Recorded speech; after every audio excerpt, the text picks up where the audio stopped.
Assalamualaikum warahmatullahi wabarakatuh. Perkenalkan, nama saya adalah Muhammad Rayhan Alfarizi. Di sini saya dari ruang 003. Di sini saya akan membahas atau mempresentasikan rangkuman dari 3 pertemuan, yaitu pertemuan 5. Pada pertemuan kelima ini yaitu membahas tentang 4 macam pengetahuan. Yang pertama, ada pengetahuan biasa. Yang pertama ada pengetahuan biasa. Pengetahuan biasa itu adalah pengetahuan tentang hal-hal biasa atau pemahaman manusia akan suatu objek tertentu yang terdapat dalam kehidupan sehari-hari.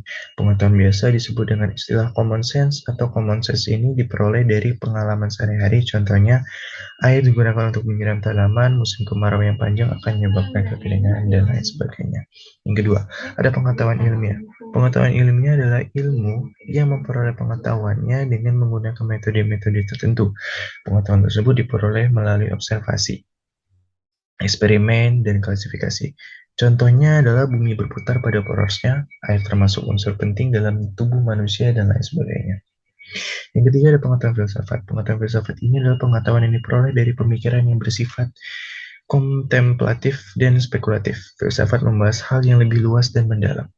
Yang terakhir ada pengetahuan agama. Pengetahuan agama ini adalah pengetahuan yang diperoleh dari Tuhan melalui para utusannya. Pengetahuan agama bersifat mutlak dan wajib diyakini oleh para pemeluk agama.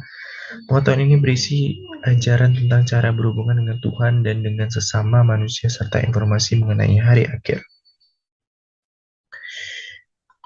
Selanjutnya ada pengetahuan dan kesadaran. Pada umumnya, pengetahuan ini dibagi menjadi beberapa jenis. Di antaranya yang pertama adalah pengetahuan langsung. Pengetahuan langsung ini biasanya juga disebut dengan pengetahuan immediate. Adalah pengetahuan yang hadir dalam jiwa tanpa melalui proses penafsiran dan pikiran. Kaum realis atau penganut paham realisme mendefinisikan pengetahuan ini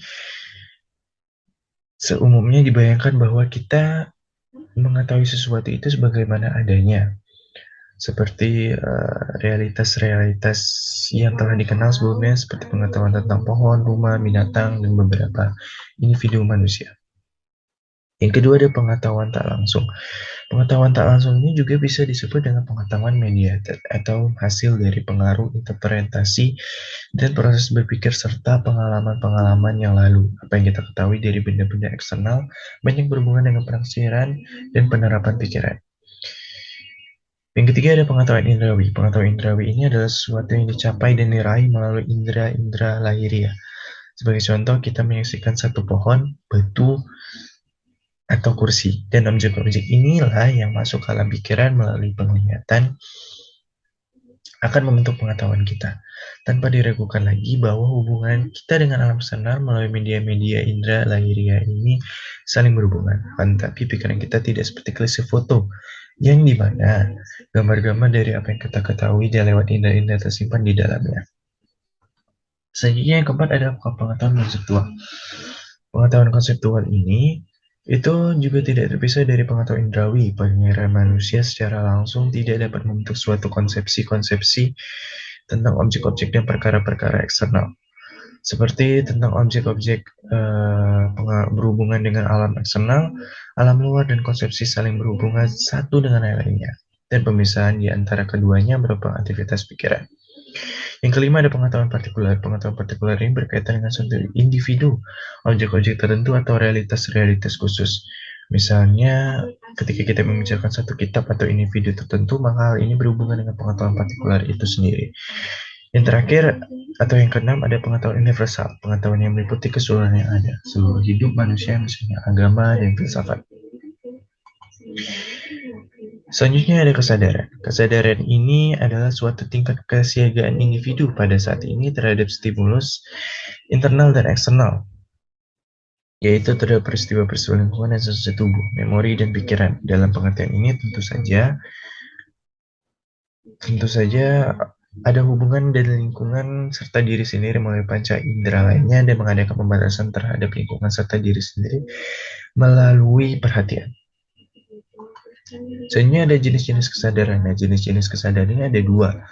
Yaitu yang pertama ada kesadaran pasif. Kesadaran pasif itu bisa diartikan sebagai bentuk kesadaran yang dilakukan dalam hidup dalam menerima berbagai bentuk stimulus internal dan eksternal. Yang kedua ada kesadaran pasif. Kesadaran pasif kesadaran aktif, maksud saya, kesadaran aktif ialah suatu bentuk kesadaran yang dialami mau hidup dalam kehidupannya, yang dimana ia selalu mencari, menelaah, dan menyeleksi pandangan yang ada. Sehingga ada fungsi kesadaran. Nah, fungsi kesadaran itu ada beberapa, yaitu salah satunya dapat digunakan dalam membentuk atau membuat keputusan, sehingga seseorang dapat mengambil keputusan seperti pergi atau tidak, bekerja atau tidak, melanjutkan pendidikan atau tidak. Dapat digunakan dalam mengarahkan atau mengendalikan tindakan, merencanakan, memulai dan mengarahkan tindakan. Misalnya, dalam keadaan sadar, seseorang dapat melakukan kegiatan seperti membereskan ruangan, memberi obat, makan, atau dan lain sebagainya. Yang terakhir adalah dapat memantau perilaku penyesuaian perilaku. Dalam keadaan sadar, seseorang dapat menyiapkan diri bila menghadapi masalah dan mencari solusi atau jalan keluar terhadap suatu masalah atau penyesuaian dari bila lingkungan terasa asing. Sehingga ada skeptif, subjektif, dan relatif. Nah, apa sih itu skeptif? Skeptis ini sikap meragukan kebenaran atau menganggurkan persetujuan atau penolakan. Sikap skeptif berasal dari skeptisme. Ya, istilah skeptisme berasal dari kata Yunani yaitu skeptoma ya, yang bersifat secara harfiah berarti saya berpikir dengan seksama atau saya lihat dengan teliti. Selanjutnya ada subjektif. Nah, sebuah pemikiran atau pernyataan yang berlandaskan pendapat atau perasaan orang yang mengungkapkan dalam dunia ilmiah. Sikap subjektif sangat dilarang karena akan mempengaruhi hasil penelitian ilmiah. Tapi dalam kehidupan sehari-hari, sikap ini sering dimiliki dan dijadikan fondasi untuk menyampaikan sebuah informasi. Terakhir ada relatif, sesuatu yang membutuhkan pembanding atau apapun acuan untuk dapat menentukan nilainya. Jadi relatif atau tidak dapat berdiri sendiri karena membutuhkan pembanding lain yang sesuai. Beda halnya dengan mutlak, yang dimana hasil sudah pasti dan tidak dapat diganggu. Bukan tidak butuh pula sebuah pembanding yang digunakan sebagai acuan. Gagasan dalam relatif adalah sebuah pandangan relatif terhadap perbedaan pertimbangan dan relatif. Selanjutnya ada pertemuan ke-6. Pertemuan ke-6 ini yaitu membahas sifat kebenaran ilmiah dan presisi.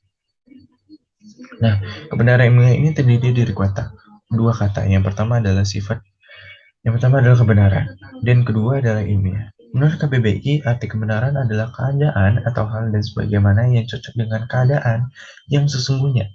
Sedangkan arti kata ilmiah menurut KBBI adalah bersifat ilmu. Dan arti dari ilmiah lainnya yaitu secara ilmu pengetahuan. Sehingga kebenaran ilmiah tidak dapat dipisahkan dari karakteristik yang bersifat ilmiah. Dari pengertian ilmiah di atas dapat disimpulkan bahwa kebenaran ilmiah itu dapat diaktualisasikan atau dimanifestasikan dalam pengetahuan ilmiah, atau dengan kata lain suatu pengetahuan disebut ilmiah karena di dalam pengetahuan tersebut terdapat suatu kebenaran yang bersifat ilmiah. Pengetahuan ilmiah bertitik tolak dari kekaguman terhadap pengalaman biasa atau harian. Misalnya saja air jika dipanaskan akan mendidih. Kekaguman terhadap pengalaman, kebenaran, pengetahuan biasa atau common sense menimbulkan berbagai ketidakpuasan dan bahkan keraguan terhadap kebenaran harian tersebut. Selanjutnya adalah teori. Teori ini adalah serangkaian bagian atau variabel, definisi, dan dalil yang saling berhubungan yang menghadirkan sebuah pandangan sistematis mengenai fenomena dengan menghubungkan antar variabel dengan maksud menjelaskan fenomena alamiah. Sedangkan kebenaran adalah persesuaian antara pengetahuan dan objek, bisa juga diartikan suatu pendapat atau perbuatan seseorang yang sesuai dengan atau tidaknya ditolak oleh orang lain dan tidak merugikan diri sendiri. Nah, kebenaran adalah lawan dari kekeliruan yang merupakan objek dan pengetahuan tidak sesuai. Kebenaran dapat dipahami berdasarkan tiga hal, yakni kualitas pengetahuan, sifat atau karakteristik dari bagaimana cara atau dengan alat apakah seseorang membangun pengetahuan itu, dan nilai pengetahuan yang dikaitkan atas ketergantungan terjadinya pengetahuan itu. Selanjutnya ada struktur kebenaran ilmiah yang rasional atau logis. Struktur kebenaran rasional yang logis adalah kebenaran ilmiah secara dicap selalu dicapai berdasarkan kesimpulan yang logis dan rasional. Dari proposisi atau premis-premis tertentu, proposisi ini berupa teori atau hukum ilmiah yang sudah dibuktikan kebenarannya. Proposisi ini menjadi kesimpulan yang benar bisa didapat melalui deduksi atau induksi. Jika deduksi, kesimpulan diperoleh sebagai konsekuensi logis dari proposisi tertentu yang dianggap benar. Selanjutnya ada sifat rasional terutama berlaku bagi kebenaran ilmiah. Nah, sifat masuk akal ini terutama berlaku bagi kebenaran tertentu yang berada di luar lingkup ilmu pengetahuan. Sifat empiris dari kebenaran ilmiah, ini juga bagaimanapun kebenaran ilmiah perlu diuji dengan kenyataan yang ada. Tidak ada spekulasi dalam ilmu pengetahuan. Spekulasi ada hanya sampai pada tahap tertentu. Spekulasi dapat dibayangkan real atau tidak secara logis, namun perlu dicek kembali secara empiris. Selanjutnya ada sifat pragmatis. Nah, sifat pragmatis ini itu apa? Sifat pragmatis itu adalah dapat menggabungkan kedua sifat kebenaran. Dalam arti kalau sebuah pernyataan dianggap benar secara logis dan empiris, pernyataan tersebut juga harus berguna dalam kehidupan manusia, yaitu memecahkan masalah hidup manusia. Kebenaran suatu pernyataan harus bersifat fungsional dalam kehidupan praktis. Selanjutnya pada pertemuan ke-7 yaitu membahas hukum dan teori ilmiah. Dan teori hukum ilmiah. Hukum ilmiah adalah perkembangan lebih lanjut dari hipotesis yang mengungkapkan hubungan sebab akibat antara peristiwa satu dengan peristiwa lainnya. Setiap hukum ilmiah itu mau bagaimanapun tetap mengandung unsur hipotesis, walaupun bersifat lebih pasti, selalu saja kebenaran bersifat sementara atau tidak definitif. Selalu ada kemungkinan. Nah, apa itu hukum ilmiah? Dengan kata lain, kalau dalam bentuk hipotesis masih merupakan sebuah dugaan bahwa ada hubungan sebab akibat antara A dan B, dalam bentuk hukum hubungan sebab akibat itu terbukti benar. Sebaliknya, jika A dan B masih kadang-kadang saja berarti hubungan A dan B ini merupakan hubungan hukum ilmiah. Teori ilmiah merupakan sebuah kumpulan pernyataan yang saling berhubungan dan didukung dengan baik menjelaskan berbagai pengamatan dan dapat digunakan untuk membuat prediksi yang dapat diperoleh. Selanjutnya ada ciri-ciri teori ilmiah. Teori ilmiah ini memiliki beberapa ciri-ciri yaitu observational, nesting, vertality, track record, inter-theory support, smoothness, internal consistency, compatibility with well-grounded metaphysical belief, dan yang terakhir adalah simplicity. Selanjutnya ada hukum dan teori ilmiah. Nah, apa itu teori dan hukum ilmiah? Hukum dan teori ilmiah yaitu adalah suatu pernyataan di dalam dunia ilmu yang bermula dari suatu hipotesis yang dibuktikan dengan percobaan-percobaan yang menyangkut teori-teori hipotesis. Hasil percobaan bisa mendukung teori hipotesis dan bisa membuktikan kebenarannya teori hipotesis tersebut. Selanjutnya teori hukum. Hukum dengan filsafat hukum, ilmu hukum, hukum normatif, dan hukum positif. Ada yang menyamakan antara filsafat hukum dengan teori hukum.